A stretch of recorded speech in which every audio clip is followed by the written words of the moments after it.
This is Tar Heel Talk, an in-depth look at the issues and people making news in North Carolina. Here's your host, Sonia Williams. November is National Epilepsy Awareness Month, and today we'll hear about one family's battle with epilepsy and their efforts to raise awareness about this illness. And joining me now is Leilani White with Warriors for Epilepsy. Leilani, welcome to Tar Heel Talk. Thank you. Now, before we hear about your family's personal story and why you created Warriors for Epilepsy, we want to give our viewers an understanding of exactly what this disease is. And we have a short video from the Epilepsy Foundation that we want to show. Let's take a look at that.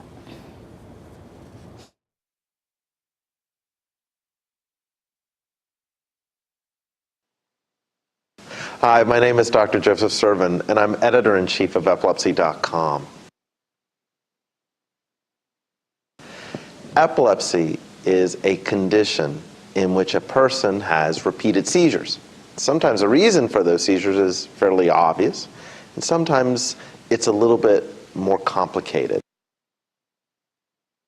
1 in 26 people in the United States will develop epilepsy at some point during their time. We're here to help you figure out everything you need to know about it, and more importantly, what can you do about it? And certainly viewers can find more information by going to epilepsy.com for that. But with your family, you know very personally how epilepsy can impact not just a patient, but the entire family. And that's why your family created the Warriors for Epilepsy in honor of your late uncle. Tell us a little bit about your uncle and his journey with epilepsy. Well, my uncle was a very caring person, and he wasn't born with epilepsy. He got it due to a brick attack to his head, and it all started when my mom, she has like 7 siblings, so it started when one of their siblings, they went to this place that their mom forbid them for going to in New York. And they went to the place anyway, so they didn't listen to her. And when they were on their way back home, this man was bullying their 5-year-old brother. And so my uncle, Danny, he tried to protect his brother, so he fought the head bully because there was like a gang of bullies. He fought the head bully, and when they were on their way back home, the man, he picked up a brick and threw it at the back of my uncle's head. And so my uncle, he like blacked out and everything, and so then they were on their way home, and they never told their mother. So 2 years later, when my uncle was playing basketball, he had won his game, and I guess the opposing team, one of the people from the opposing team was mad about that, and so my uncle, his head was like facing a brick wall. And this guy, he threw the basketball at my uncle, and the basketball hit the front of his head, so his forehead, and then the back of his head hit the brick wall, and then that's when he had his first seizure. And then from then, they were nonstop. And so they eventually told my grandma what happened, and yeah, that's how he got epilepsy. And so this happened when your uncle was a teenager. He was 14. Okay. And so from that point, and he lived with epilepsy for the next 30 years. So tell us a little bit about what happened over the years. Well, I was only living for about maybe like 8 years. So I never really experienced him having a seizure. I only saw him having a seizure once in my lifetime. But every time that he would have a seizure and I was able to, like my mom would tell me to get certain things like a pillow, a towel, and things like that so they can put the pillow under his head while he's having a seizure so he won't injure the back of his head and things like that. And I also heard stories from family members about how sometimes when he's playing basketball, he had a seizure in the air and then he hit the ground really hard and started seizing. And so he had like head damage. And also how when he was in the EMS, like the EMS truck, that the EMS workers were pounding on his chest and things like that, and they were asking my mother, like, what type of drugs does he take? And like they thought that he took drugs which resulted in him having seizures, which wasn't the case.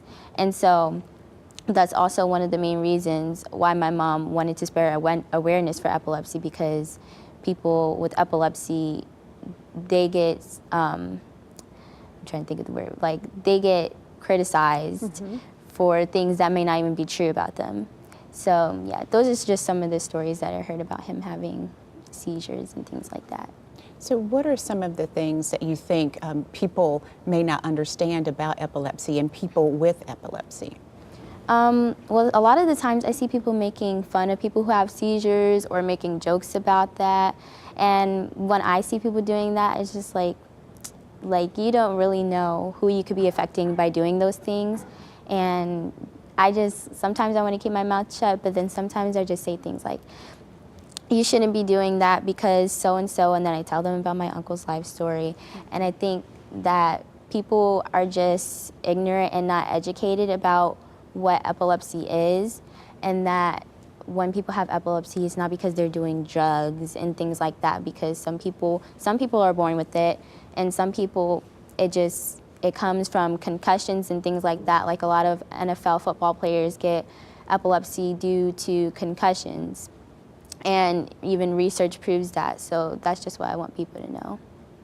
And tell us a little bit about Warriors for Epilepsy and the organization that your family created in honor of your Uncle Danny. Well, my mom created Warriors for Epilepsy in 2012, a year after my uncle died, because she wanted to spread the awareness about epilepsy. And so my mom drags me like everywhere, and so I just started learning more and more about epilepsy because of the research that she does and things like that. And she also joined the Durham Epilepsy Organization. And so every Thursday, I think every third Thursday of the month, they have meetings about epilepsy and things like that. And so I just learned even more about what epilepsy is. And yeah, that's pretty much. Okay. And again, we want people to know they can find out more information through the Epilepsy Foundation by going to epilepsy.com, and certainly lots of tips and information, not just for the patient, but also for the family, the caregivers. We're going to take a break, Leilani, and we'll talk more with you in just a minute. We'll be back with more on epilepsy after these messages.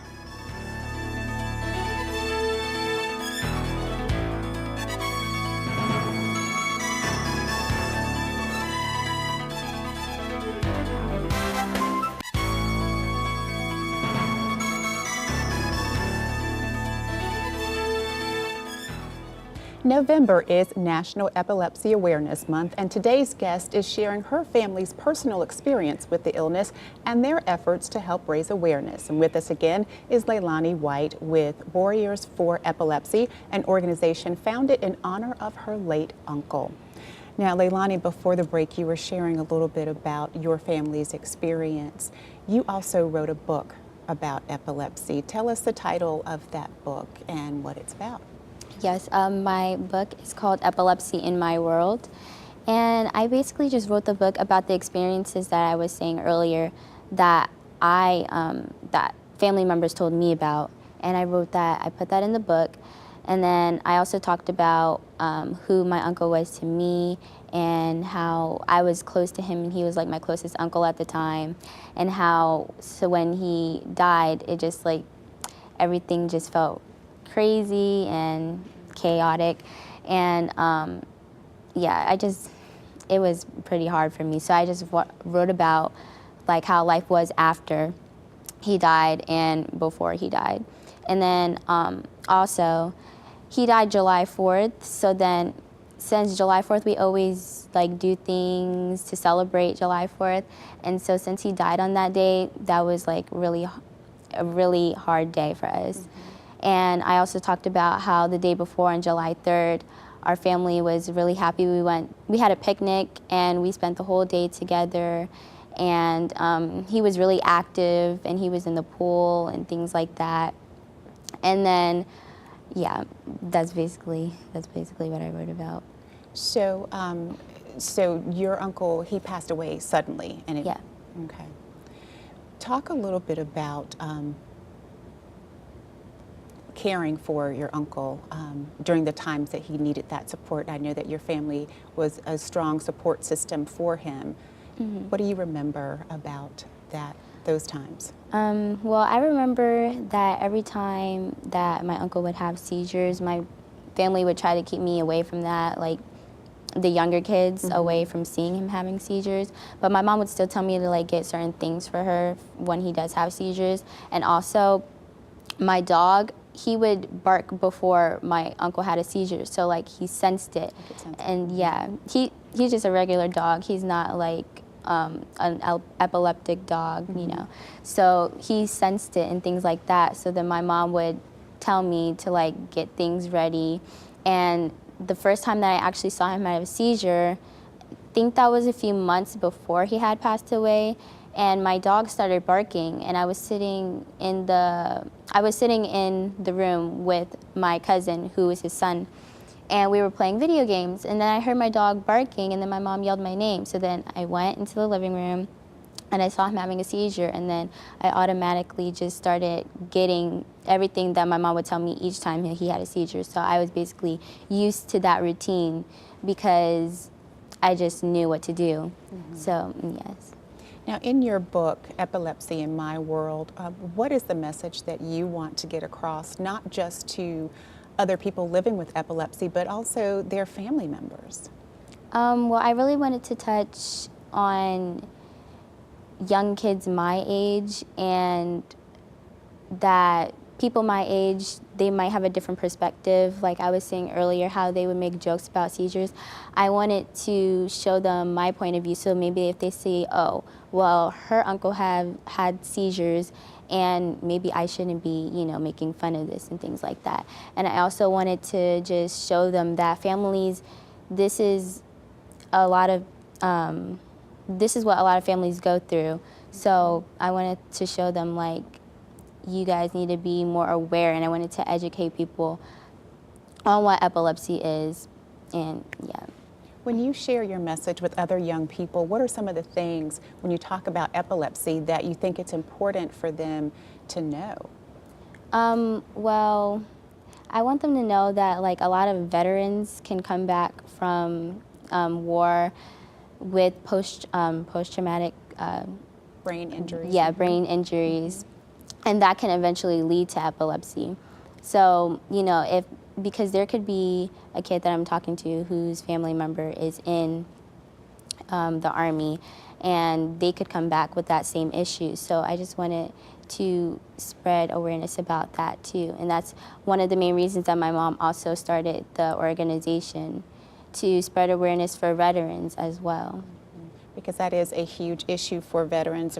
It's called traumatic brain injury, or TBI, and it's a leading and common form of injury or head injury for our veterans, and that can lead to a post-traumatic epilepsy, and so that's something that is important for people to be aware of, and for our veterans to be aware of.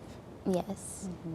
So when you wrote your book and you shared your personal story, what was some of the reaction from your peers? Well, it wasn't so much, well, it was from my peers, but then it was also from like my teachers, and they were like, oh, wow, like you really did that. And so I submitted my book. It was for this contest in my school, and I submitted it into the library, and I won a prize for that. I won an award. So then once kids in my grade started seeing that I wrote a book, then a lot of kids in my class were like, oh, well, I want to write a book. Like, can you help me with this? Can you help me with that? And then I'm like, yes, yes, yes. So, yeah. So you inspired others to write. Yes. Now, you talk about in the book what your late uncle meant to you, what he means to you. Tell us a little bit about that. Well, like I said, he was my closest uncle. I have a lot of uncles, but he was the closest to me, mainly because I would see him like every day, because he lived with my grandmother, and I was at my grandma's house a lot because we lived like really close to each other. So the fact that I would see him every day, and then the next day realizing that he's gone, was kind of hard for me. So that's what I also talked about in my book. Okay, so did he have a seizure and pass away from the seizure? Yes, he had, the thing is, he always leaves his door open when he sleeps, and my grandma, she wakes up at around like 4 or 5 in the morning, and she prays and this and that, and my uncle, he always checked up on her whenever she woke up. And so that day, my mother and I had slept over at my grandma's house, so we were there that day, and my mom was sleeping on the couch. I was sleeping in my grandmother's room. And so when it was time for us to eat like breakfast, my other aunt was gonna ask me to wake my uncle up, but then she was like, oh, never mind, we'll just let him sleep, because she realized that he didn't wake up to check up on my grandma. And so my mom had went to the hair salon, did her normal things, and then my aunt checked up on him and he wasn't waking up. So then they called the ambulance and things like that. And my mom, she always hears when my uncle has a seizure. And so he just he happened to have a SUDEP seizure, which is sudden unexpected death in epilepsy. And with those seizures, you don't really hear them. And so when he would have a seizure, he would usually like fall off his bed because he's shaking. And my mom did not hear that, and he had his door wide open, and my mom always hears that. So that was like the crazy thing. And then, so then all of that happened. I was trying to calm my younger cousins down, and I tried to step up to the plate and be like that big cousin and try to be strong, even though I knew that, you know, he was gone. And yeah, it was hard. A difficult time. We certainly appreciate you being brave enough to share your family's personal tragedy with us. I think it will help a lot of people, a lot of our viewers. We're going to take another break. We'll talk more in just a minute. Thank you. Tar Heel Talk will continue after these messages.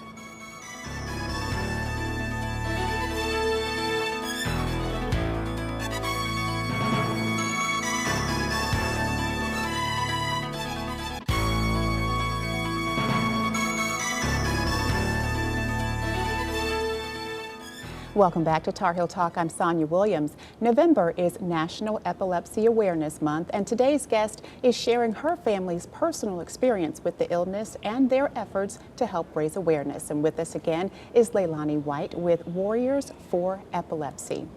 Now, before the break, you were talking about the book that you wrote, and I think it's important for our viewers to know that you are just a freshman in high school. So to have written a book and to have helped with your family's organization that was founded in memory of your late uncle, I think is absolutely amazing. Thank you.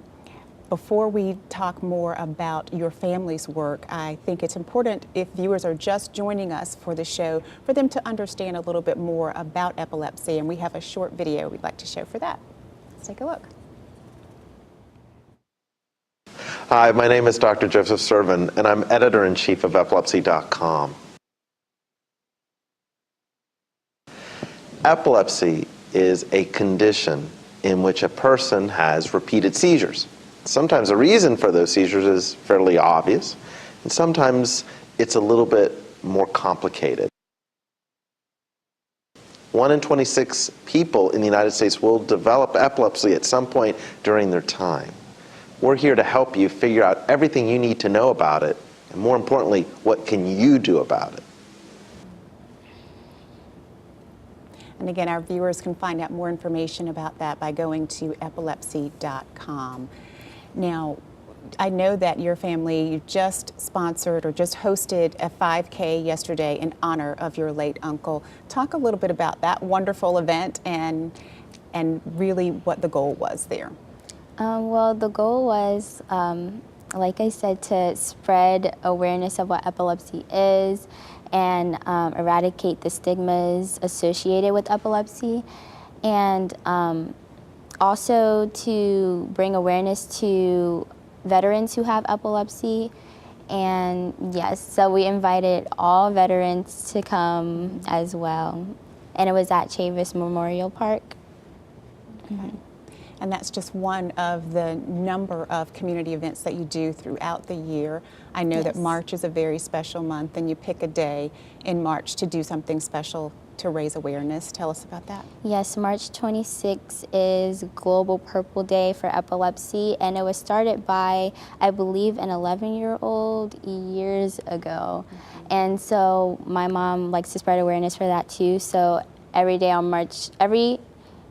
on March 26th, she wears purple for epilepsy, and she encourages other people to do that as well. And she also had an event in July, at the end of July, a black tie affair for epilepsy also. Just great ways to start the conversation or get people asking questions and talking about epilepsy. You mentioned the stigmas associated with epilepsy, and I know that your family experienced some of those. Talk a little bit about some of the others that you've heard about. Well, like I said, drugs, alcohol abuse. It's just a lot of things. Hard for me to remember those. Right. Yeah. But those are things that people think Yeah. that people with epilepsy have, or they have epilepsy because of these reasons. Those are the main reasons that I heard, yes. And I know that that your mom has worked to help sponsor a prom just for people with epilepsy. And Yes. I didn't realize that there was a stigma against people who have epilepsy going to the prom. Maybe, I don't know if the flashing lights might be a trigger for some. Can you talk a Yeah. little bit about that? Well, yeah, flashing lights, that's what a lot of people think triggers. It could be true in that case because my mom also does a prison ministry, and one of her prisoners, there were flashing lights in the prison, and so they reached out to my mom about that because they have epilepsy, and every time those lights would flash, they would have seizures. So I would understand why people would think that as well, because sometimes that is the case. Now, for those just joining us, you've written a book Yes. called Epilepsy in My World. Mm-hmm. Give us an overview of the book. Well, the book is about the struggles that I've heard that my uncle had to go through, and then one incident where I witnessed him having a seizure, and the things that I did when he had seizures to help my family out, and yes. So when you look at all the work that your family has done since your uncle's passing, what is it that you take the greatest pride in terms of helping to raise awareness about epilepsy? Well, I take pride in that my mom, she puts events together, because that just shows that she really cares, because after he passed away, she could have just, mourned his loss and then did nothing about it. But she actually is doing something about it, and she also adopted a highway for Warriors for Epilepsy in honor of my uncle. So I feel like that's one of the main things that I take pride in, because that will always be there as long as we, do the work for it. And people driving, there's two of them, adopt a highway, so people driving by will be able to see that. And it's like, that's for my uncle, so I take pride in that. A great way to keep your uncle's memory alive and possibly help save someone else's life who may be living with epilepsy. Yes. Now, you all have a Facebook page. Yes. So people can connect with you by going to your Facebook page, Yeah. which is Warriors for Epilepsy. Yes. And so you post your events there, and people will be able to see all the activities that are going on to help support the organization. Yes. Okay. Well, Leilani, it has been such a pleasure talking with you. You are wise beyond your years, and we certainly do, again, appreciate you taking the time to share your family's very personal story. Great way to spread awareness, to raise awareness about this disease, and our viewers can go to epilepsy.com to find out more information about epilepsy and ways to get involved in helping to support various organizations. But thank you so much for being with us. Thank you for having me. All right. That's it for this week's Tar Heel Talk. To comment on this or other episodes of the show, like us on Facebook, follow us on Instagram, or send us an email to tarheeltalk@fox50.com. I'm Sonia Williams. Thanks so much for watching. We'll see you again next week.